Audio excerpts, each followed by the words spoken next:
जी गर्भधारण केते समय माने नबाक पड़ियो माने उपयुक्त गर्भधारण 6 मास ना वर्षे ना 2 वर्ष अति कम क्वेश्चन प्रश्न आप बुझे बहुत बहुत धन्यवाद सुंदर प्रश्न अति कम रे 3 मास एवं सर्वाधिक 2 वर्ष समय जदि 2 वर्ष समय पर्यंत माँ एवं बापा उभय चेष्टा करती जमती तार उदाहरण आपको देवी गोटे जह्नी मंजी रखा बाड़ी में जह्नी गछटे आप लक्ष्य रखिए जो जह्नीटा सबुठ भल हो तार मध्य कुटा गोटे बांधि दि जाए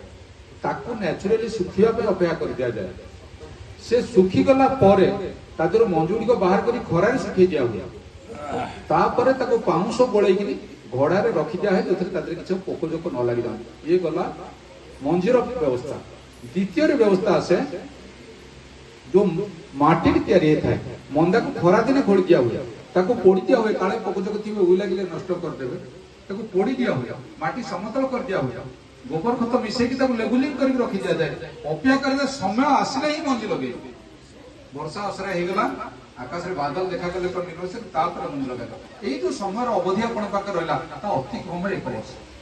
तेणु वर्षे विवाह वर्षे पर जब माँ बापा मानसिक स्तर में आध्यात्मिक स्तर में शारीरिक स्तर में मनोविज्ञान स्तर में प्रस्तुत होता आम गर्भधारण करने निश्चय अति कम वर्षे समय लगे जदि व्यतिव्यस्त समय भितर ना 3 ରୁ 4 मास वर्ष जिते कम आसो यार पॉसिबिलिटी से कम कमी आसो कि 3 मास तो निहाती दरकार पूर्व हो पार ना।